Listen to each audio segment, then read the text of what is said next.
Okay, hey everybody, how's it going? I'm Perry Drake. I am the chair of the Marketing and Entrepreneurship Department at the University of Missouri-St. Louis. Here to talk about AI proofing your career. And I've got my co-presenter here with me, Ryan. Ryan, would you like to introduce yourself? And please don't be shy about all your credentials. Yeah, yeah. Thanks for having me, Perry. Yeah, I've been a generative AI instructor for a couple of years now. I dove in head first about 3 years, almost to the day when ChatGPT launched. Saw the writing on the wall, quit my job, spent 7 days a week, 12 to 14 hours a day in this to kind of become an expert, and have since seen an opportunity to buy a bunch of premium like .ai domain names and am building AI products behind those domain names, some of which are aligned with like some of the careers that we're going to be talking about today. So I spend, all day, every day working with AI and building products that utilize AI to kind of augment And human. prior to that, you were an entrepreneur for a number of years as well, right, Yeah, Ryan? yeah, yeah. Yeah. Started a software company, yeah, at 24, and ran that company for about 9 years. Yeah. Okay. Fantastic. Okay, so let's jump right in, Ryan. And Ryan and I have kind of divided up the slides a little bit here. If I could figure out how to get these slides to move. There we go. Okay, so again, we kind of wanted to just start it out with this article. If you guys remember, it just hit a few weeks ago, and we are recording this session on December 2nd. Sorry, my bad, December 2nd. So this just hit not that long ago, where it just started talking about some of the massive layoffs that are occurring. And Ryan, feel free to jump in anytime I'm talking, and I'll do the Mhm. same with you. But this particular article is the one that specifically, I think, talked about Amazon and Target. And then I don't know if you saw, Ryan, another article just hit not that long ago, a couple days ago, I think on November 26th, talking about how HP, Salesforce, and UPS are all doing thousands of layoffs as well, all due Yeah. to AI. I don't know if you got anything to add to that, Ryan, or anything else you've seen out there. I think that there are other pressures that are causing those layoffs that in addition to the AI piece of it, Sure. right? But I think it just comes down to, like there were tons of data entry jobs in those companies, Right. lots of work that can be automated now with an extremely high degree of accuracy, Right. and the jobs are being replaced faster than we are reimagining what the people that are currently in those jobs should be doing. Yeah. Yeah. Well, it's funny. I did a Zoom lecture today because of our snowstorm. And today's lecture for my students, I hate to say lecture, but discussion was on G4 Google Analytics version 4. And I was showing them the interface. And kind of to your point, there's one section now where it is AI insights. And it's like, shit, you don't even need to be looking at last week versus this week or last month. I Yeah, mean, AI now is looking at those standard reports that we would once be looking at ourselves and saying, hey, you got a little bit of an issue here with engagement on Chrome versus Firefox for some yeah, reason. And so, yeah, to your point, those standardized roles are different. Now it's like taking that insight to the next level is yeah, what's needed. So yeah, crazy, yeah, absolutely crazy. And I didn't even yeah, realize they had that in there. There was that whole new section that had yeah, been in there for a while.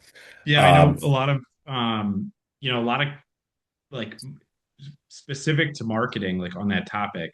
I know that there are a lot of really good marketers now that are taking their data from these like siloed platforms right. and using a tool like Zapier to funnel it into like one unified Google Sheet, and then pushing that CSV data out to an LLM, have Uh, the LLM run through like an analysis, and right. then on the other side of that analysis, the AI gives them recommendations for what should be done. Right, So right, yeah, like I think we're just going to see like more and more abstraction right. from the data. Yeah, yeah. It's exciting, but it's scary at the same time Yeah. with how it's shifting the job market totally. Yeah. Yeah. So some of the stuff, guys, that we're going to talk on, I'm not going to get into the nitty gritty of each of these because we'll go through it. Just kind of setting the stage, which is kind of what we're doing now.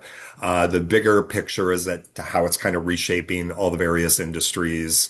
Um, and I guess disrupting kind of that entry level sort of position a little bit more as Ryan was talking about. And then we will talk a little bit about kind of how it's impacting each business sort of area. Now, again, we're not hitting on everything, but the core business functions we are accounting, finance, marketing, supply chain, management, IS, counseling, and then just kind of talking about the future outlook, which again, Ryan is going to be the expert on kind of discussing that. And then what could be done and what employers are going to be looking for when they're interviewing you. As I said to my students this morning, Ryan, I said, as faculty, we need to teach you how to use AI strategically, just not copy paste. They want to know that you know how to use it to help you build deeper insights, ideate a little better. And I told them I use it every day to that extent. And that's what you're going to have to show them, that you know how to do and know how to use these tools to do that. So we'll kind of cover that and then kind of show where you could get some of those certifications and different things because again, a lot of tools are offering stuff like that, HubSpot, Salesforce, et cetera. So we'll kind of share that with you as well. But just kind of some interesting stats here that Ryan and I have is, which again, some of these are kind of alarming. And again, we give the sources, I believe, at the end of this deck for all of this stuff. But 41% of employers expect workplace reductions due to AI. That was from the World Economic Forum in 2025. 55% of professionals expect major role changes through some survey or research for LinkedIn. Eight AI intensive sectors show 4 times productivity growth, not a surprise from Price Waterhouse. And again, the key idea is AI automates predictable work first, which is exactly what Ryan said. It doesn't eliminate work, it's kind of reassigning it to those that are ready kind of for that new world and how to take that insight in there. Ryan, did you want to add anything on this slide or? You know, I should have brought this up when we were going through the slides. I did a Sure. presentation for WashU, and now this stat is dated because the study Okay. was done, I think, by LinkedIn and Microsoft the end of 2023, beginning of 2024. But the one that like screamed opportunity to me was that when they surveyed executives, like two-thirds of executives said that they would prefer a inexperienced hire with expert level AI knowledge Hmm. and skills over someone with lots of experience that did not know how to use AI, Wow. which I Wow. thought was like really telling. So, Yeah. you know, it's exciting for new grads because Yeah. you realize like, okay, if I dig in and really learn how to use the tool, I can Right. get my foot in the door. Also, like, a big alarm bell for people that have been in a career for a decade or more is like you can't just rest on your tenure. Yeah. Um, so Right, right. Yeah, and I think that goes along with kind of, it doesn't hit so much on the AI, but it does, is so many of my advisory board members, when they're talking to the students, they'll say, I don't really care if you have the skills to know how to use. I just need to know that you have the passion to learn, you want to learn, you're inquisitive, which kind of goes along with what you're saying to a certain extent, yeah. in that regard. So yeah. Absolutely. Let's see what we have here on this one. Let's see. Again, why entry level jobs obviously are most vulnerable. It's just kind of the highest task that can be automated, and these Mhm. are just kind of some examples in accounting, finance, marketing, supply chain, IS, and management that are kind of repetitive and that AI can certainly easily do, like invoice processing, things along those lines. And I did, and I don't know, Ryan, if you've got any closer examples on some of that sort of stuff. That these are the sort of things that are kind of going away. I did do a little research on wait, what do I have here? Let's see here. Yeah, well, you know what? What do I have here on Walmart? Yeah, Walmart has been relying heavily now on implementing AI to help with forecasting. So they're no longer doing manual Yep. forecasting. Uber, the same way on their invoice processing system. Costco just employed AI tools to unify its financial results, P&Ls, and forecasts. I mean, you could Google pretty much anything as to the latest that companies are using Yep. and implementing it with. Did you want to add to that, Ryan, or anything? I think just that I think entry level job is just going to be redefined here, right? And I think for most college grads, the entry level job kind of punches way below their weight, right? What really is the case, I think, with most businesses is that um, most businesses don't do a great job with employee onboarding.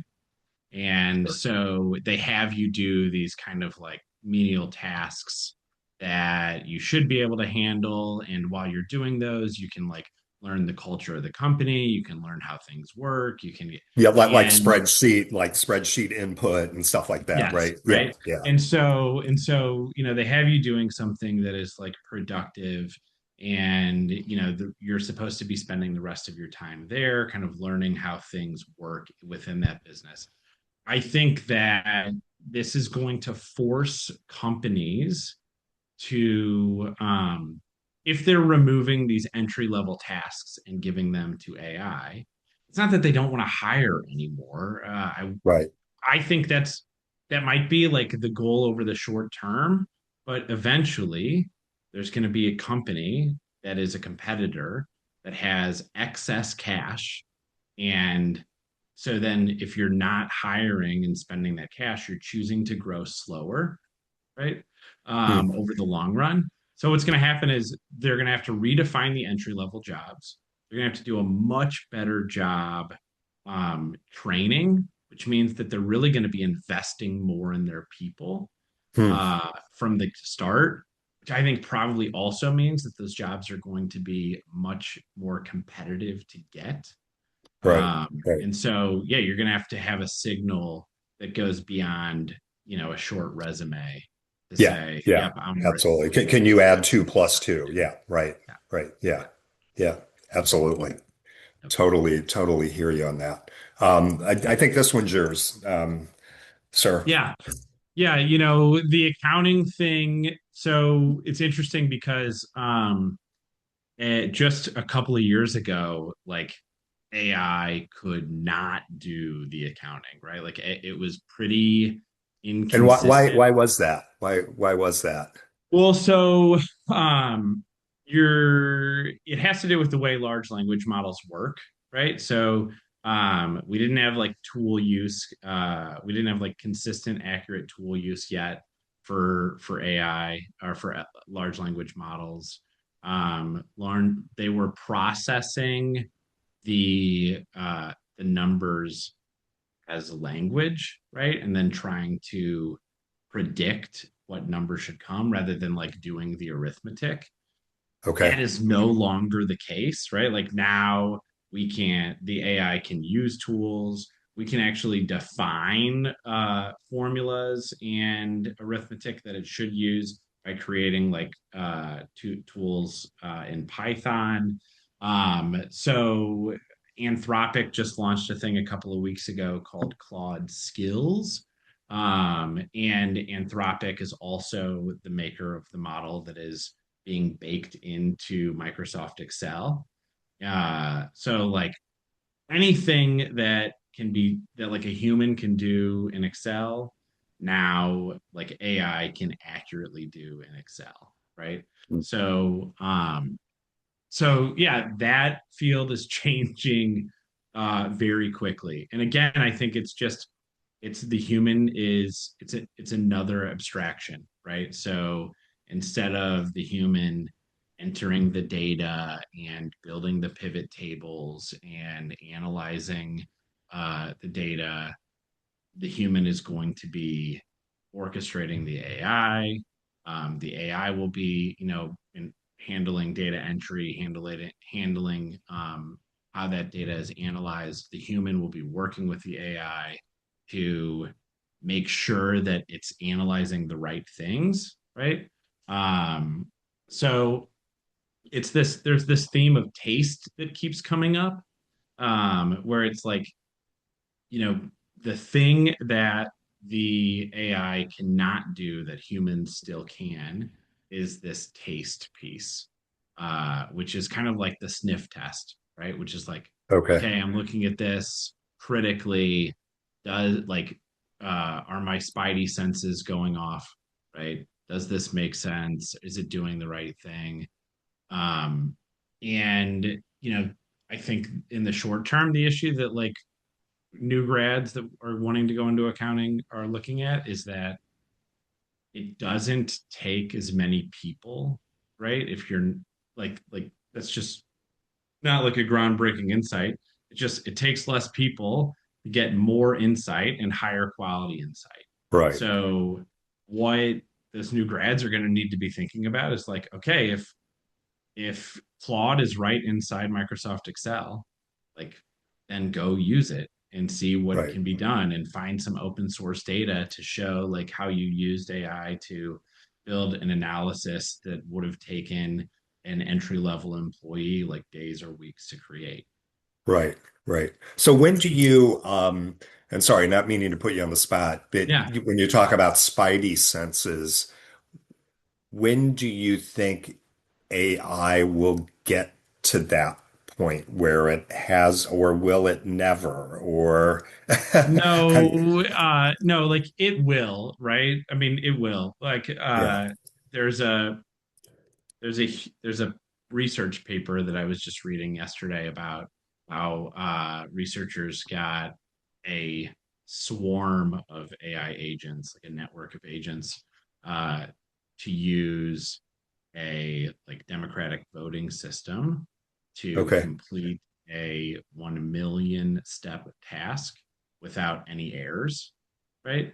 So what that means is Wow. that uh, they're each kind of like working together on one step of the task, deciding like, okay, based on this, what do we think should be done next? They will have different opinions. They'll make arguments for those opinions, and then they'll all vote on which direction, and whatever direction gets the majority vote, they agree to go forward with and do the next step.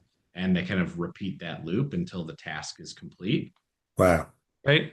So, so yeah, I mean, we will have AI checking AI work that will be Yeah. happening, Yeah. which is kind of why, my whole opinion on like how do we AI proof our career is that like understand that um over a long enough time horizon, like AI will take the take the tasks in the job that you're doing now, and then you will need to find new tasks and be ready for that. Right. And I think that most people getting into the job market now are just going to experience that loop over and over and over and over again. Right. Um, and there's not really a whole lot that we can do about it other than to Right. say Right. like you need to know what AI is capable of and Right. what it is not capable of. And the Yeah. only way to get that sense is to be working with it regularly. Yeah.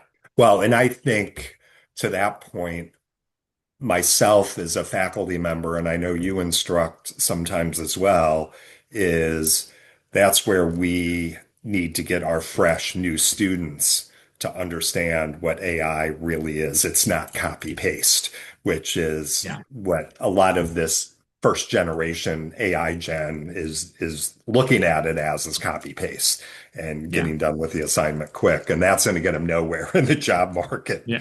for sure. Yeah. Yeah, yeah. Okay, we should move on. Let's see, what do we have here? This was just, yeah, this was another article Yeah. that we had put in there. I don't think I need to touch on this, but we'll make the full presentation and this available to anybody at the end. Unless you wanted to say something specifically on this, Ryan, or you No, want me no, I to? think we Yeah, covered it in the last yeah, one. Yeah. yeah. Okay. Next, what we have, Ryan, we had finance. If there's anything you want to discuss on finance, kind of related to accounting, but a little different in terms of forecasting. Yeah, I think the big thing here is that, sometimes the solution, like we say in like product building, like sometimes you just need to like throw more compute at the problem. What that means is like have AI run the analysis not just one time. Like have it run it twice, have it run it three times, have it run it 1,000 times, ten Now, when you thousand say times. that with slightly different scenarios thrown at it, are you Yeah, talking, so Ryan? Or yeah. exactly, right? Like you can Okay. you can do that with slightly different scenarios. And Yeah. so we and this is being done in marketing all the time. And there are some Yeah. products actually like related to marketing that we're planning to build. But Okay. the idea that, yeah, like suddenly um there is almost no scenario that you cannot plan for. Like previously, um when intelligence was a scarce resource, you didn't have enough intelligence to plan for every Mm, possible scenario out of the right. infinite possibilities. Now, intelligence becomes a commodity, right? And you're not restricted by a limited resource, and you can run all of those scenarios. And Right. so, if I was trying to like break into finance, I would think like that would be one of the really impressive things that I could show up to an interview with. It's like, Right. hey, um, you know, I did this, we built this thing, and it can show you like based on this scenario or this scenario or this scenario, this is how we expect markets to react. Right. This is how we expect prices to move, you know, and what's great is like that feels very abstract coming out of my mouth because I haven't dug into the details of how you would build that. But like if I was trying to build that, the first place I would go would be to Gemini or ChatGPT or Claude, like whichever is your AI chatbot of choice, and Right. talk to it about this is what I'm thinking about building. I need to kind of work through how I should approach this. How can it be done over this time horizon? And come up with a plan and start Yeah. executing with AI's Yeah. help. Yeah. No, no, absolutely. I mean, I think that's a great thought, for a student who doesn't know, who's in finance or supply chain or whatever, go there and say, I would love to run some sort of simulation study. You could be upfront, right, Ryan, and say, I'm getting ready to go on an interview with, I'm picking up Price Waterhouse, and I'd love to impress them with me doing some what if scenarios on a financial model. Can you help lay that out? How exactly would I do that and formulate that? I'm not sure. And kind of give me instructions and prompts on kind of what to do. And I think that's a perfect example. Do you agree? Yeah, Yeah, yeah, absolutely. And the ability to show like knowing that, if you have schooling in this area, that you should be able to like use your level of expertise and the correct vocabulary to steer the right. model and Yeah, to know when it's suggesting something that is actually kind of like veering you off the path, and also being able to take that in and say like, look, I didn't just ask ChatGPT for a step-by-step guide and then follow it blindly, right. right? Like I have some know-how here and was able to steer it to the destination that I wanted to end up at. Yeah.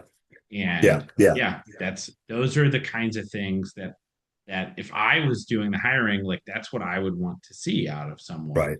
Right. And I think that's what you need now because in a world where AI can make your resume sound amazing, it's just not a signal that we can rely on anymore. Right. Right. Yeah. And this holds true. Correct me if you think I'm wrong, Ryan, whether you're a student or you've been in the industry for 10 years and you got laid off and you're trying to re-enter again, digging in, if you hadn't dug into AI or what the tools are, going through that same process, whether you think you're seasoned enough that you shouldn't have to, the Yeah, point is you do, right? Which is what you yeah, said earlier. yeah, So you don't really have a choice.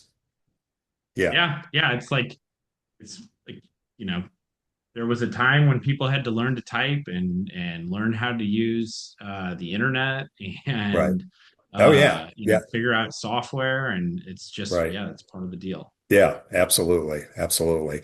Yeah, this was just, I think, just a kind of a summary we had pulled together, everybody on just kind of showing stuff. I don't know if there's anything in particular, Ryan, we need to pull out of here on this particular slide.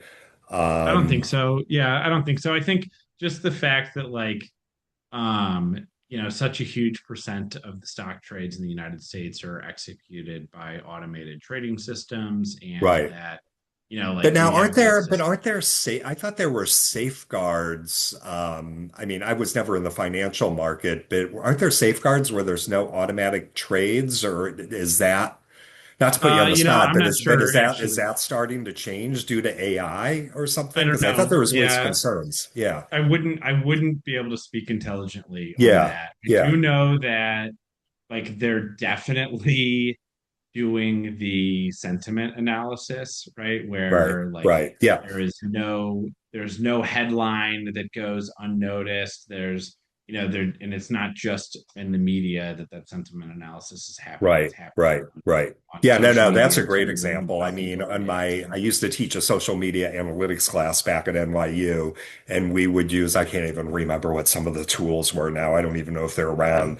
to do Yeah. sentiment analysis and stuff on brands and that sort Hmm. of stuff. I mean, I know AB does it all the time after the Super Bowl, and I think there's a company that looks at sentiment. But you're absolutely right. Now, all of that sentiment data can be fed right in to see if it's going to have an impact on stock prices, whatever. Yeah. It's crazy thinking about Yeah. it all. Yeah, Yeah. absolutely. Let's see. Let's see. Risk regulation, the human role. I think this is just kind of what I was talking about a little bit Yeah. before on, I guess. They'll probably, I don't know if you've read anything on it, Ryan, or not. I mean, I guess there's going to be a lot of new regulations probably that are going to have to pop up here and there in terms of how AI is operating within business environments to a certain extent. Yeah. Yeah. We've been pretty slow on the regulation Yeah, train so far, and you know, I think that like there's definitely money influencing how and when regulations come out, right? And yeah, how strict they are. So I don't know what to expect here. The key risk there at the top, like the sudden flash crash event, that would be like a very, very real risk, especially because, you know, whether the large language model is from OpenAI or Gemini right, or Anthropic, like pretty much all work exactly the same. And right, they were mostly trained on data that has like an enormous amount of overlap, right? So like OpenAI is training on a lot of the same data that Anthropic is training on, hmm um, and so if you are working with the model in a way that gives you like granular control, and you put the temperature down to zero, which is how you control like the variability of response. So zero is saying like no variability, like just right, give me the prediction that gets the highest likelihood every single time. you'll have those models answering the same to like many questions, right? Right. Right. Um, that are nuanced questions, like not questions like what color is the sky? It's like blue, of Right. course, will Right. come out 100% of the time, no matter the model. But like other nuanced questions where the answers are maybe worded differently, but the conclusions Right. are pretty much the same, even though really it's kind of a nuanced situation. So yeah, the sudden flash crash when I saw that, and I was like, oh yeah, that I could see that happening, uh, Yeah. which is Yeah. like scary. So Right. yeah, Right. hopefully we can Right. get Yeah. regulations Well, around. again, on this last section we have here, I mean, I think, again, there's going to be a lot of new roles, I think, evolving kind of within this whole oversight sort of Yeah, area. But, when you talked about nuanced questions, asking those to AI, I get the one that pops to my mind is, does God exist? I've never yeah, actually asked Chat or Claude that. I should try that to see what it comes out with, and see if, we could have an interesting debate between Claude and Chat on that topic or yeah, something. I don't know. That would be kind of yeah, fun.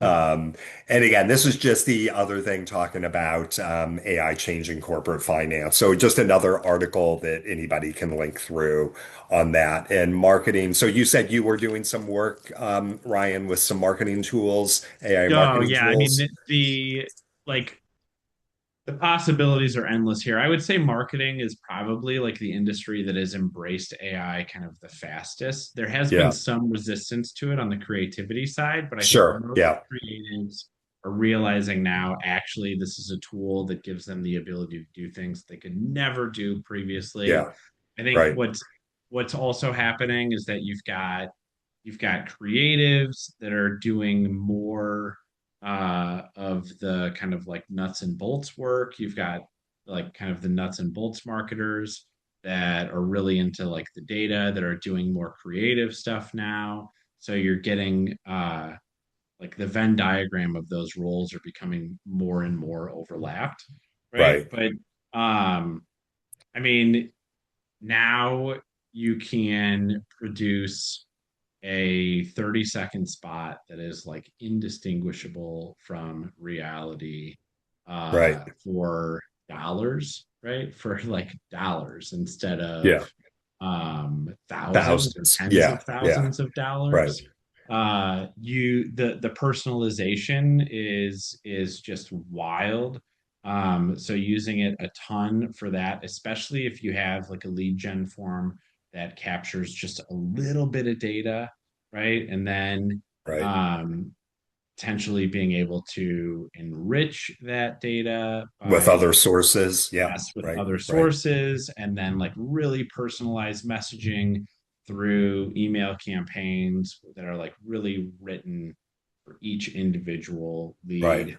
Um, it's just it is wild what is possible So now. what do you think? Again, I'm a marketer. I teach marketing. I'm the chair of the marketing department. What is a marketer going to be doing 5 years down the road? I know I'm throwing yeah, I'm throwing this question at you from thin Yeah, I air. think That that that what it because I agree it's impacting marketing, I think, the most to a certain yeah. extent. But yeah, So I see it. I see kind of like two. I feel like I see like two paths. That it's not so different than what the two paths were before AI. Like you can become a specialist at um like AI video gen. Like right. AI video generation is extremely nuanced, and there are so many different ways to capture a shot, and there's different, you need to know Okay. coloration, and you need Sure. that like you could go really really deep into that, and basically you're you need to understand like marketing and advertising imagery. And you also need to have like a deep understanding of like cinematography, right? Because you need that vocabulary to prompt those models really, really well, Hmm. right? Got it. So I can see it going that way. I can also see it going. like a path being like you I always think in terms of like digital products because I'm building like software products, but I can see marketers really being responsible for you know the entire product experience. Um, so when I say that, I say that because a lot of people sometimes think about the product as like, oh well, I build the software product and that's the product, and then I have a marketer that helps me build ads and build a content strategy but like Right. really all of that actually is your product. Like all of it is your product Sure. because it's all the user's product experience. And so I can see a path where marketers kind of toe the line between the marketing and the product management to a degree because product management, doing it really well, requires um, like audience research. To do product management really well, you have to do the audience research. To Right. do like personalized marketing really well, you have to do the Right. audience research, right? So again, I think there's there's this thing happening where because you can do so much with AI, um, the Venn diagrams that like used to not touch hardly at all are becoming more and more overlapped, Right. Right. and you're gonna end up kind of taking the being responsible for like the entire funnel, Yeah. right? Yeah. Um, Well, I'm kind of thinking, maybe 10 years ago, the silos were starting to break down within industry regarding you had your copywriters, you had your production team, you had your marketing team, you had your data team. And so I think what you're saying is, and the silos have been breaking down, but AI, yeah, I think, has accelerated that even more now, where they're all within the same 100% almost within the same silo, and maybe even the same person if you're talking a sole entrepreneur, perhaps. yeah, Yeah. yeah. I mean, it's not impossible to manage it all as one person. I don't think, depending on like how much, what's your monthly ad spend and Oh, what, sure, sure. Yeah. like, but yeah, I think overall, um, you know, if I am doing the research, right? If I'm like and I'm using AI to do the research, right? Then suddenly I have this asset, and from that asset, I can create the messaging, I can create the prompts for the imagery, I Right. can figure out what the audience segments should be if I'm creating like Facebook ad audiences or LinkedIn ad audiences. All of that, is generated from that like root asset that was the research. And same Right. goes with like the product user interface and the product user experience. It all comes from that root asset of the research. Yeah. So Right. you can see Right. the person that is responsible for the research also kind of making a first go at those things, Yeah. and Yeah. then Well, them being touched and polished by others that are experts there right. if if the company has the resources to do that. But Sure. Sure. I think experts are going to be kind of the exception to the rule. I think like the generalists and the extremely curious like self-driven learners that kind of ignore like whatever lane they thought they were in, and are happy Right. to kind of figure out how to drive Drift across those over. two Yeah. lanes. Yeah. Yeah, Yeah. those are Well, I mean, the I'm just thinking again from a marketing student's perspective or somebody who got displaced in marketing.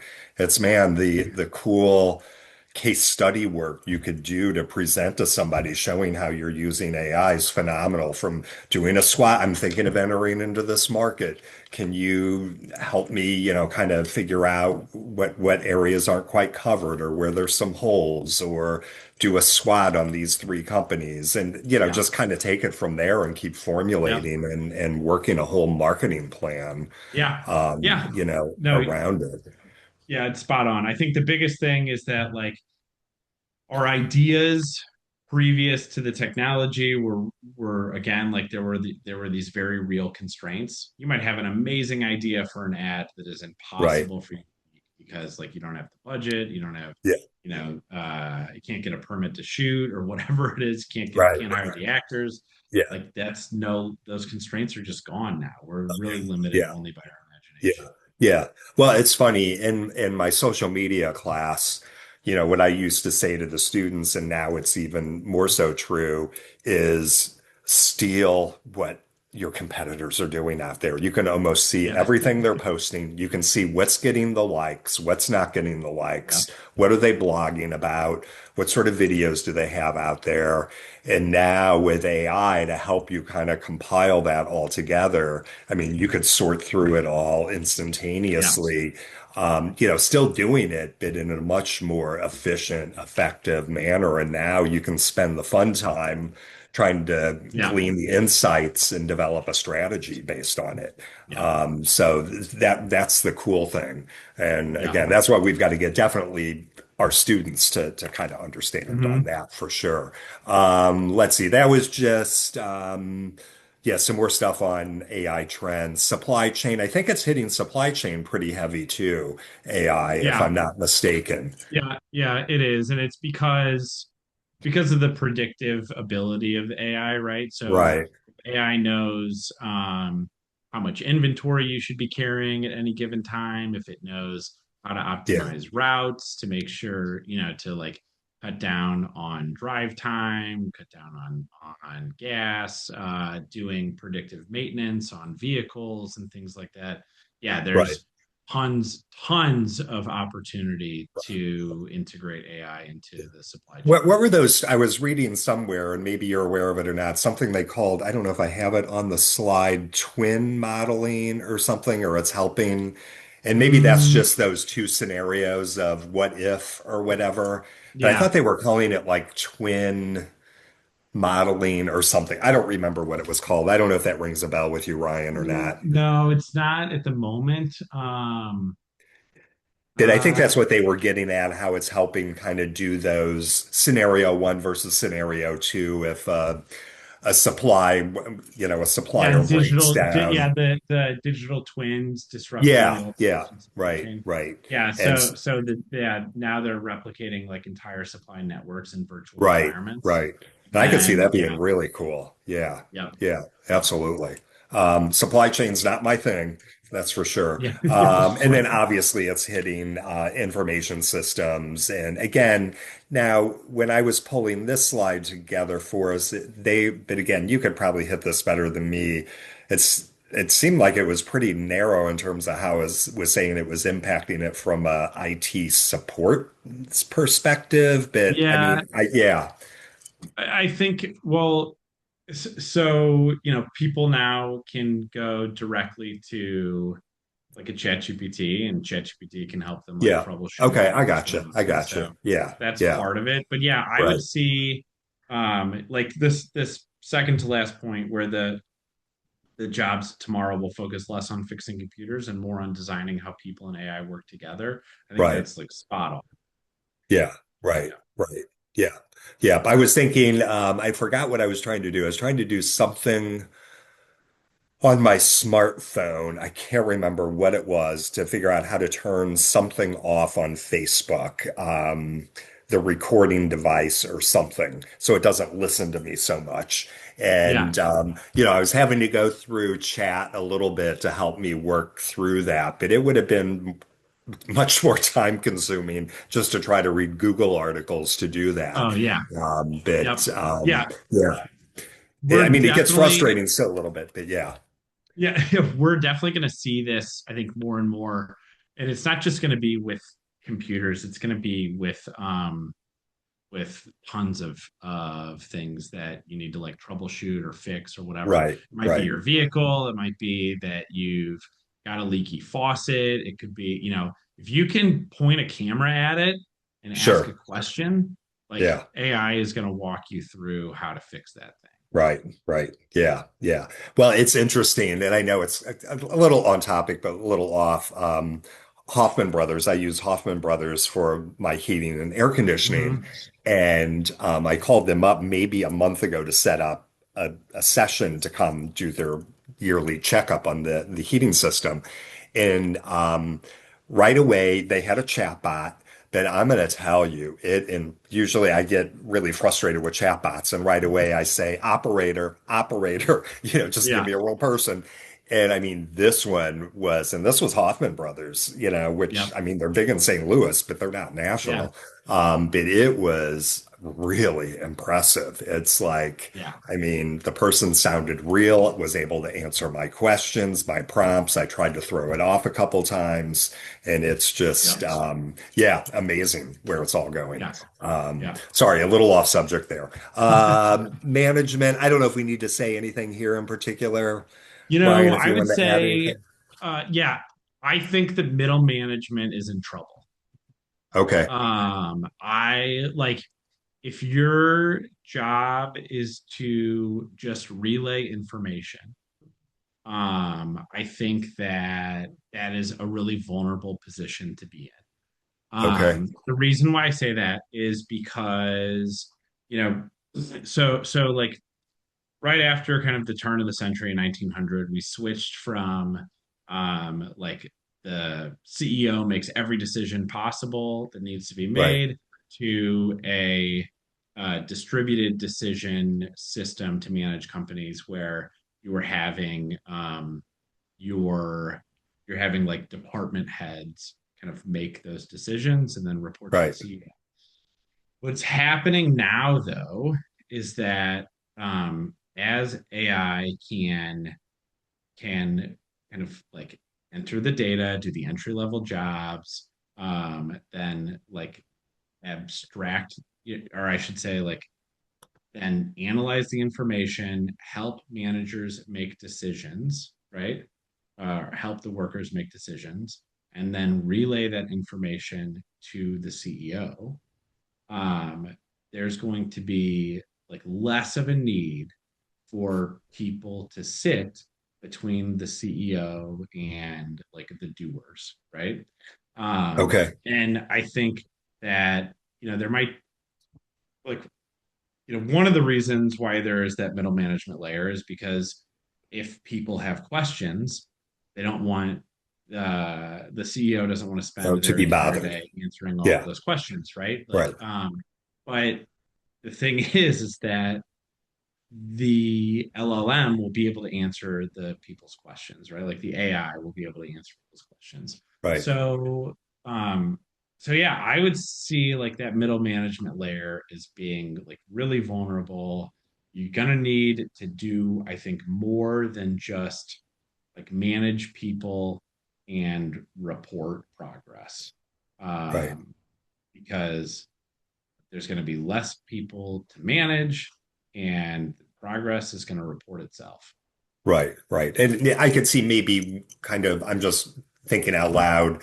Maybe you've got one person there in between, but they're managing the prompts or the typical questions that the workers are having issues with or whatever to get that stuff automated, so to speak. I Yeah. know I'm not talking eloquently here, but yeah. No, no, yeah. I think that like that's what I would be trying to think about if I was a um like I'm trying to if I was a sales manager, right?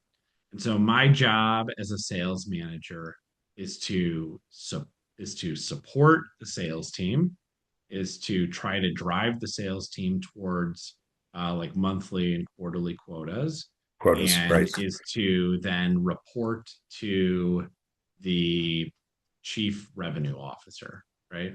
Right. Um, I would immediately be looking at like, okay, how do I build prompts or like chained workflows, automated workflows to help my salespeople be more prepared for their meetings?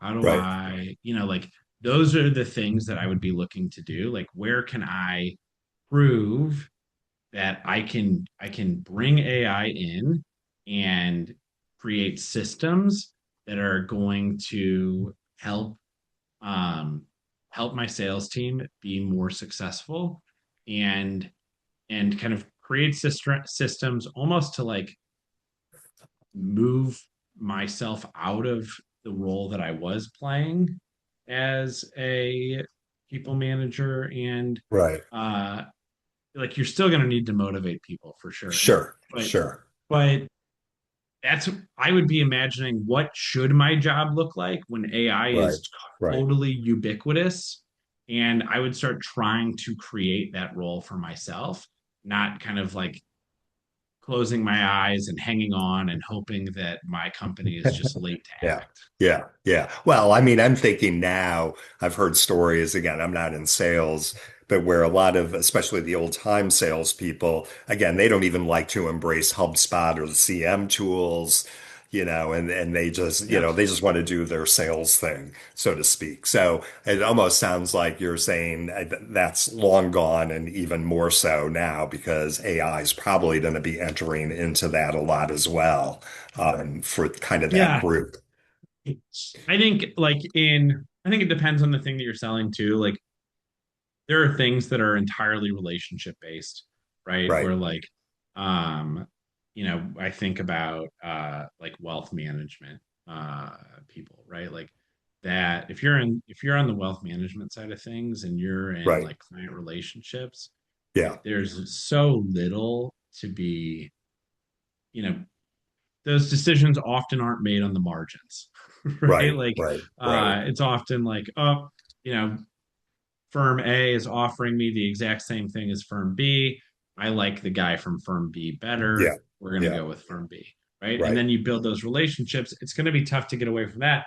But as someone who is trying to win a deal, right, I would say, like, okay, um, how can we, like say you're trying to get the the pension fund for the local union, right? Hmm. Like, can you use AI to understand the the union better? Like, can you use Sure. AI to understand, what's happened over the last 5 years? Can you Right. go into that meeting and speak their language? Can you win that relationship by being Right. more likable than the other guy because you've spent more time like really learning about what drives them and what concerns them? And Right. so yeah, those are the types of things that I would be thinking about as middle Yeah. management. Yeah. No, no, that's a perfect example. Yeah. Perfect. Love it. Let's see. This was just something else on, again, the future of, kind of HR operations, et cetera. Yeah, And then, okay, now this was more on, yeah, just which we kind of touched base a little bit, startups to smart ups. I don't know how you want to put your spin on that. yeah, yeah. I would just say, um, you know, the the goalposts have moved here. If you were creating a startup before AI, there was a lot of like pre-seed money being thrown around where it's like you've got an idea, you've got Mhm. maybe a couple of people with a track record on your team. You can Right, raise some right, money, and you're raising the money to like build the proof of concept so that you can get a seed round of investment. And I would say like those days are kind of long gone, right? Like now, if you're using a tool like Lovable or you're using Claude Code or Cursor, like there are like you can build a software product in a week. Uh, right. you know, you can build it in a weekend if you really know what you're doing. Well, I And use, you turned me on to Claude. When we got back from our coffee a few weeks ago, I set up a Claude account because I had not been on it before, and I created a little alien shooting game. yeah, Um, and like 1 minute, I told it what I wanted, the yeah, color that I wanted the alien ships to be in my ship, and if I hit an alien ship 10 times, I won. But I only had 30 seconds to do it. And, yeah. I saw the code being generated, man, and it executed, and there it was. So sorry, I didn't mean to disrupt, but No, no, no. That's yeah, love great. it. And Yeah, yeah, that's I would encourage like everyone to go do that.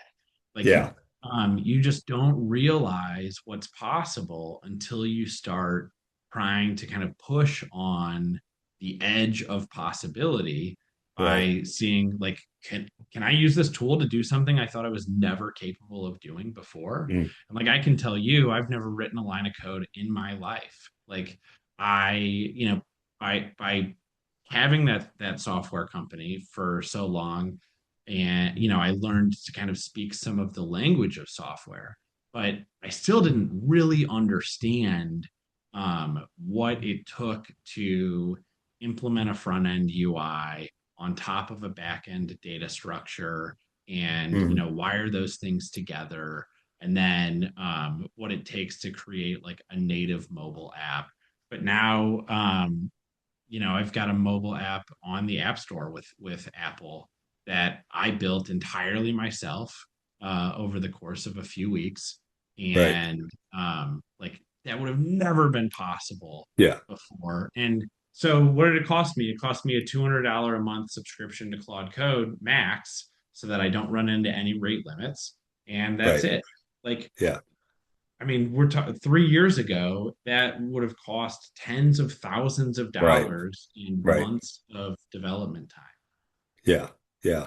It's crazy, crazy. Yeah. Um, okay, let's see here. So that's just a little bit more on that. Yeah, and then of course on just therapy and counseling, and again, tons of articles out there on how AI is helping counselors and reducing anxiety and just all sorts of stuff. I don't know if you want to add anything on that, Ryan, or Yeah, I not. mean the anecdote yeah, the anecdote usually that I share is just that there have been many instances where like my wife and I don't see eye to eye, and instead of like going toe to toe, I'll Right, just step away and spend some time like talking to AI about, and like trying to see her perspective and where she could be right, coming right, from. right. And Yeah. Well, man, we'll does make that sure help. she doesn't watch this session. Yeah, yeah, no, Yeah. she knows. She knows. Well, She's and I'll she's be honest yeah, with you, and we confidentially talked about it. I mean, I do the same thing with my fiance if I get yeah, confused on something, right? yeah, Yeah, yeah. yeah, yeah,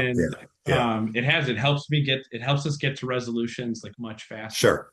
Yeah, yeah, And like, absolutely. sure, there's the occasion where I'm like, man, I really hope AI agrees with me. But if you talk to Well, it in an this is unbiased where, way, and correct me if I'm wrong, this is where sometimes if I am talking about something personal, let's say about my fiance or whatever, I will try to prompt chat to say, I don't want you to take my side in particular. I want you to be very open-minded about telling me mhm. what your thoughts are here. Does that really work when you kind of do that with Yeah, these absolutely, tools? it It does. does. Okay. Yep, and I would say you especially want to do it if you're talking to ChatGPT, because Yeah. ChatGPT is kind of like the model that is the most likely to kind of like suck up to the user. But Okay. usually in relationships, it's like it's pretty good about offering decent advice. Right. Um, so yeah, absolutely should say like I Yeah. don't want you to have a bias here. I see both sides of Yeah. the situation, and And does a I good think job. that's where we as more seasoned business people know to look at it, with kind of a little bit of a skeptical eye as well. Whereas again, I'm not so sure some of our younger students know to do that per se. I mean, just Mhm. a perfect example, I uploaded our flyer for our session that we're doing live on Thursday, and I just wanted a quick blurb to send out as an email to all my students. And I said, just craft up something quick. Here's the flyer, blah, blah, blah. Well, the flyer clearly said Thursday on the flyer, but the blurb they came back with was Wednesday, December 4th. And it's like, how in the hell could you get that wrong? It specifically Yeah, said December 4th, 2025, and it even said Thursday, but it came back and said Wednesday. But, just a perfect example. You've got to look over everything closely. yeah, And, yep, otherwise you can get yourself in trouble for sure. yeah. Let's see here. Healthcare. Yeah, that's just some more talking about healthcare and how it, and I think it will infiltrate that even more. Oh yeah. And yeah, did you want to say anything here, Ryan, on the writing communications? I mean, I think it's shifting a lot in terms of how articles are first being written. I think we talked about that on our coffee a little bit. Yeah, I Yeah. don't know if you saw it just I think it was last week. Okay. A newspaper went viral because they forgot to Oh. remove like ChatGPT's ending where it says like let me know if you'd like to tweak this in their article. So yeah, I Oh, mean, God. I think Yeah. like you've got uh reporters, journalists under like these quick turnaround deadlines, Yeah. and um, people are trying to find shortcuts, and so Yeah. you've And I got don't think there's anything wrong depending on what the story is. If you're talking major news, I think it's a little risky, but puff pieces, whatever. yeah, But yeah. yeah. And I am not an AI ethicist, is what I would say. Like Yeah. there are lots of really, really smart people that are working on this, and there are some right here in St. Louis, that are working on trying to educate people on the ethics of AI and how we Right. should and should use it and what are the risks. And that is like a whole nother hour and a half conversation to Right, have. right. Well, I may actually, you know what, that reminds me, I may ping one of our faculty I'm close with at UMSL that teaches a lot of PR classes. And she's actually Mhm. taught a 2-day intensive PR class for me in the past. I may see if I can get her to at least be in the audience remotely. And Yeah. maybe she could chime in for a couple of minutes on this and kind of how Yeah. she's teaching her kids on, the proper way of utilizing Yeah. chat to get the best story out possible. Yeah. But yeah, that's just another, yeah, again, kind of the changing role here. So what was this? Weekly usage of generative AI tools nearly doubled, which I thought was interesting, from 18 to 34% just within a year for stories, which is kind of crazy. Um, Yeah. Let's see, what else do we have here, Ryan? I think we're nearing the end here. Hmm. Again, I think we're just saying every business discipline is going to be AI enabled from everything we taken away. And I just kind of put an ending bullet there. It just kind of creates room for higher order thinking and Yeah. creativity. I don't know Yeah. if you want to like put your spin on that, Ryan, but I think that's what Yeah. we've been I mean, saying. yeah. The spin, I think, for me is that, especially for entry level jobs, you need to uh, think about like how can you use AI to identify problems Right, and then think through solutions and execute on those solutions. Like, right, how do you right, bring those solutions to the table and prove that, like, because I think that's the thing is like, you know, we're not like no longer will companies be looking for someone to do data entry, right? So right, you can't be right. like, man, I've got extreme attention to detail. Yeah. I'm a great, I great at love data spreadsheet entry. work. Yeah, Yes. yeah, Yeah. right. Yeah. It's Yeah, just, it's like, okay, if you love spreadsheet work, like that work is changing now. And what does that mean for you? And right. how can you show what you can do with the tool? Right, right. Yeah. So when will we, so I did something, um, I don't know, it was about a month ago and it was pretty cool. And again, it has something to do with my fiance and I wanted chat to help me assess something. So I actually told it, and again, there's a way for chat you to link it up with your Gmail account. Yeah. And I gave it permission. I had to be very thorough about giving it permission, but I gave it permission to Mhm. go into my Gmail and pull out any email that was between myself and my fiance, and then search through those conversations. And I ask it to do a few things for me. Yep. Are we going to get to where that's even more commonplace, where I can also have it to go into, let's say, the Facebook news feeds for some of my top competitors Hmm. and search through their posts Yeah. and, because today we can't do that per se. Well, maybe we can with Claude, you tell me. I did try Uh, doing that, but yeah. so there will be like specialized tools for it, right? Okay. So like Okay. Which is there are some of the some stuff you're webs. building, I'm assuming, Yeah, probably. Yeah. we're gonna end up seeing like an explosion of specialized tools, I Okay. think. There are, the Facebook thing can be tricky because um of the like Facebook terms of use around like scraping content, Right. right? And that's effectively like what has to happen. The tool has to be able to scrape content to be able to get Right. it to AI to analyze. But Right. now with computer use, with AI being able to use the browser, it's a little bit Right. different. So like I could see a tool where it's like the AI is using the browser, it's then navigating to your competitors' pages, And looking just through scrolling their through its posts, news yeah, feed. Yeah. scrolling through, taking Right. Right. screenshots. Yeah. So yeah, absolutely that will be happening. I know I used it personally. It's been a couple of months, but we're building a new house here in the summer, and we had to like pick out all our finishes and stuff. Right. And I didn't want to roll any of it into the mortgage. I'm like, okay, we're just going to pay for it all out of pocket, so that we're not like creating this big giant mortgage.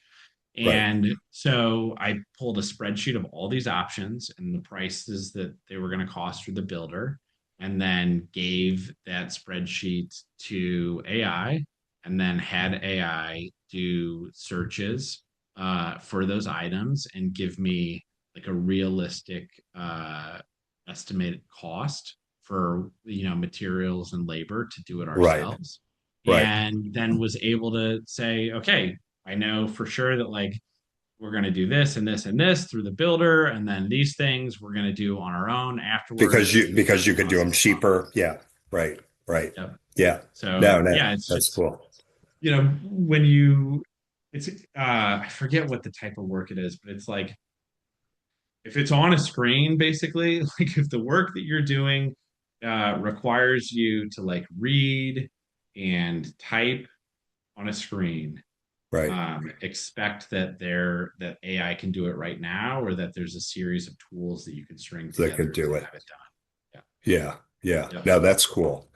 Okay, let's see. I think, okay, so these were just some stats that we found everybody just kind of talking about the shift in certain, and again, there's obviously large plus or, margins of errors here, but it's just kind of showing due to AI how things are kind of being projected by the World Economic Forum on through the various job roles.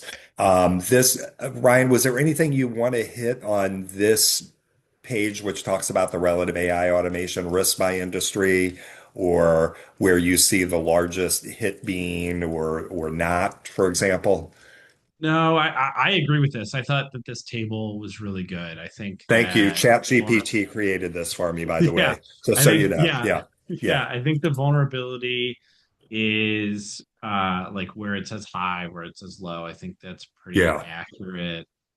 Yeah, I agree that like and this is specifically like how vulnerable is the job to being replaced by Right. AI, not how vulnerable is the job to being like augmented with AI, because I think everything in here is at like high Yeah. likelihood that it will be augmented, but yeah, Right. replacing the people I think is a different story. Yeah, So yeah, yeah. And obviously customer service is huge, et cetera. Um, again, these were some stats I think Ryan and I kind of hit on again. And I think Ryan, you said this earlier, 81% of employers prefer AI skilled candidates over yeah, even having a deep understanding of something specific. Needing to be AI literate is critical, and that's going to be yeah, the differentiator. And then what Ryan and I kind of wanted to hit on here at the end is just some thoughts on helping AI proof yourself. And we've talked about a lot of those. And these are just some ideas of try to make it part of your routine to occasionally get acquainted with a new tool. HubSpot is always a good place to go to for certifications, especially now on AI. You've got Google Analytics. Even building, I've got here, Ryan, I'm big into building digital portfolios where you can showcase certain things, obviously creativity, even if you did video work with Yeah. AI or whatever, and just trying to kind of show that in a meaningful way. And then and again, I'll let you kind of end it here, Ryan, but these are just some links that we're providing with you guys on where to go to kind of enhance your skills and get those certifications. And I think most of these are free for the most part. And I don't know, Ryan, if Yeah. you had any other ones you want to add to that list. No, yeah, this is a good list. And they are mostly free. AI for Everyone by Andrew Ng is a phenomenal course. If you Okay. really want to get into like more technical AI stuff, Andrew Okay. Ng does deeplearning.ai. And is that a free course? Do you Yeah, know, there's tons Ryan? of Okay. tons and tons Okay. of free Okay. stuff on Yeah. deeplearning.ai. Okay. Um, and then, Google has a free AI track, which is really good. Also, I think Amazon also offers one Okay. Okay. as well. And then, but to your point about like building a portfolio, I think that is like the best signal that we can have right now is to build something. Ideally, it's something that you put out into the world and becomes like a little bit, I don't want to say the word famous, but um, like gets used, right? Hmm. Like Right. not so, like I wouldn't want I would like don't spend a ton of time like building something and then like keeping it to yourself. Like Right. build Right. it, whatever it is, put it out into the world. It could be like, hey, you created an automated system to monitor TMZ and then build memes and post those memes to Instagram. And so Okay. you just like created this meme page, right? Yeah. Like, Right. well, like you had to have the skills to like write the prompts, create, Right. string the tools together using something Right. like Zapier. And then you showed that like, oh yeah, you could build a following on social media. Like that is valuable. And it's something that you're Right. going to walk into an interview with that like Right. no one else, that So you're competing if somebody wanted to with. build that tool, where would I start? Where is that like So with? yeah. So okay, so if you wanted to create something like that, like the first thing I think of when I want to build something is what question do I have, right? And so maybe the question actually is I know I want to build something, but I don't know what I want to build. So the question I need ChatGPT's help figuring out is what do I want to build, right? Like, and Okay. maybe you start there. A lot of people think that they need to start with, well, I know what I want to build. Now I need to go Right. figure out Right. how to build it. You may not know what to build. So that's the Right. question that you start with. Have a conversation with ChatGPT or Claude or Gemini to figure out like what are your interests, what are the skills that you would need in the job that the types of jobs that you're like targeting. How do these things overlap? Um, and then figure out like, okay, now I've decided that I'm going to create this thing, build this thing, right? Um, what are the tools that I'm going to need to build that thing? Like, how Hmm. am I going to string that together? And you'll get like a step by step process. Right. And, you could say, okay, what is the, what is the minimum viable thing that I could like version of this thing that I could build and start there and then iterate on it from there. And that's what I mean when I say like put it out into the world, like put it out into the Right. world, get reactions from it, figure out like Right. how you need to make it better. Um, and you know, I think that the people who really, really do well as the world is trying to kind of like transition into this new paradigm are going to be the people that share openly um, the skills that they're learning and by showing and sharing the things that they're building. Right, right. And not being so afraid that they're holding them to their vests, so to Yeah. speak, right? Yeah. Yeah, And I yeah, would say, and the reason why there's such an opportunity to do that right now is because overwhelmingly, like everyone is still a beginner at this, you know? Um, there are product managers right now with Google and OpenAI that are making a $500,000 a year and don't have a computer science degree yeah. and like came from the business world, but dug in on AI, learned how to do prompt engineering and run evals and Hmm. all these things that an Right, AI product manager needs to know how to do. And they just figured it out because they dug in and learned the tool inside and out right. um, by building things themselves. Yeah, yeah, yep, absolutely. A lot the world is anybody's Yeah. oyster to take, really, right? If you want to put Yep. enough effort into it. And Yep. again, this is just kind of what I think we were talking about here. So just different things that anybody could do just to be able to showcase their skills, their Yep. inquisitiveness, their creativity, all of that sort of stuff. And I Hmm. think that was it. Ryan, I think.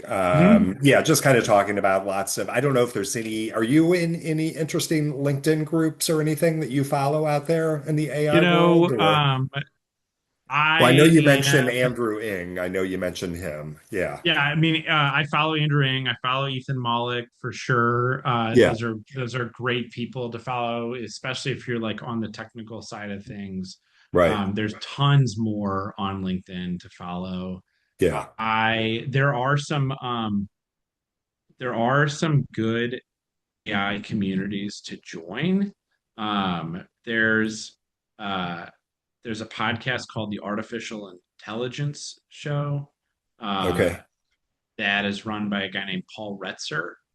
Okay. And if you want to like be in the know on what is happening in the AI industry and like what new capabilities are possible. Like he's a great one to follow. He's got kind of like a community that Okay. you can join as well that I think is free to join. Right. And And then what's his last name again? I'm sorry. Retzer, Roetzer. Okay. Okay. Yep. Um, so yeah, he's one more that I would say is worth following. Okay. Um, and then I would say like find a you're going to be able to find a community that is specific to like the niche thing that you want to do, You're right. right? So like I'm in an AI builders community. Right. I am also in an AI operators community, which is kind of like the culmination of like artificial intelligence and like a chief operating officer. Right. Um, so yeah, you can find AI And communities. I know there's a ton of AI marketing communities because Yeah, again, like you said earlier, marketing's being totally disrupted with AI in a big sort of way. But yeah, yeah, yeah, yeah, absolutely. yeah, Um, Trying to think. I think yeah, these are again, I'm not going to go through these, but these were just some awesome quotes that we kind of found out there. From various leaders out there in the world, mhm, which I thought was kind of interesting today. And I don't know if any of those totally resonated with you, Ryan, but I mean they all kind of did for me. So I just kind of threw them yeah, all on there. yeah. No, they're really good. I really like what Sam Altman says about like the future belongs to those who know or who Oh can yeah, ask the right questions right. of AI. Like Yeah, I yeah, very much believe that, and yeah, and I tell yeah, people there are a lot of people that are like, I want to learn, but I don't know where to start, right? yeah, And yeah. it's like, okay, well, that's the question to ask AI Sure, then is sure. like you should just say that to Where, ChatGPT. where do I start? Yeah, Yeah, absolutely. yeah, Yeah. And then it may ask you, well, what are you currently doing? What, it's going to want to get yeah, to know you a little bit better and yeah, take you down that path. I mean, like you, I'm sure I am on it constantly, every yeah, day, every hour, utilizing it in some capacity. But again, using it smartly and wisely, yeah. and not doing the copy paste sort of thing. Um, No. so, Ryan, I don't know if we need, did you want to touch base on this chart at all? It's just kind of a timeline. I'll leave that up to you. You know, I won't touch directly on the chart. I would just say that like we're kind of moving from like, hey, we use AI to assist us in our work Right, to, hey, we're orchestrating a network of AI agents that are completing work on their own. right. Full, Oh, you kind of froze up, Ryan. right? And that, oh, oh no, technology. Yeah, I There can we still go. hear you. I gotcha. Okay. Okay, sorry. So yeah, so So, that's the yeah, moving from having an AI as like your personal assistant right, to actually kind of orchestrating a network of AI agents that are completing work together um, right, for a goal that you have defined, right? Like right. that's the direction that this is headed. And so it becomes really, really important to understand like what are you trying to achieve? What context does the AI need in order to do that really well? Right. And taking your time to define those things. Because Right. most of people's AI frustrations are rooted in kind of like their own um, like I want to say laziness, but really what I mean is um, their their inability to, or just maybe not an inability, maybe just the fact that they're not taking the time to communicate in like excruciating detail Yeah, exactly what right. And sometimes it does get excruciating. It really they. Yeah, does. But you got to be patient. And, I am the first, I will always thank AI when it's doing a good yeah, job, but I will also let it know when it's letting me down and it's not. Sometimes yeah, I say you need to pay close attention. This is what I need, and you're not yeah, hearing me clearly. Is there anything yeah. wrong with doing that? Do you do the same thing sometimes? No, you have to do that a lot in Yeah. ChatGPT because they're using a router model, which is Okay. directing you like it. So they say like, hey, you're using GPT 5.1. Like what Right. 5.1 is doing is taking in your Okay. request, analyzing like, do I need to use really, really smart AI? Can I use not Okay. so smart AI? Can I use really fast AI? Right. Where So, like well, what it's should I gonna be use? Should I be relying more on Claude or Claude, Copilot yeah, or what? Claude Opus Okay. 4.5 Okay. is their new model. It's really, really good. Um, Gemini's new model, Gemini 3, is also really, really good. I think it will Okay. be getting it should it should not miss those really important details the way that like Right. ChatGPT Right. will What sometimes. about Copilot? Where do you put Microsoft Copilot in there? Um, I would not use Copilot. Okay. I know consulting firms, small consulting firms that are now refusing to do projects with Copilot. And why Um, is that? because Microsoft essentially tried to retrofit AI into like pre-existing tools. Got it. Got it. Okay. Did a pretty Okay. bad job of it. Okay. Like It was really, trying to fit it into a framework it already had instead of saying, this is what I want to create, yeah. I kind of. mean, Yeah. Copilot is. I mean, ideally, it should be just. it should just be the same model. It should be like GPT-5, right? Like Yeah. Yeah. Microsoft Copilot should be Right. GPT-5. Right. Right. Um, but again, GPT-5 is still just a router model. Copilot Studio is like a really awful experience. I would stay as far away from Copilot as I possibly could, unless I was a company that had like really sensitive data and I was Okay. already on a full, Microsoft tech stack. Yeah. Um, but if I wasn't, I would be seriously considering like AWS for my data and getting into Right. Amazon system. Yeah. Um, yeah, Well, we are totally a Microsoft 365 at UMSL, yeah, and we only have access to Copilot free.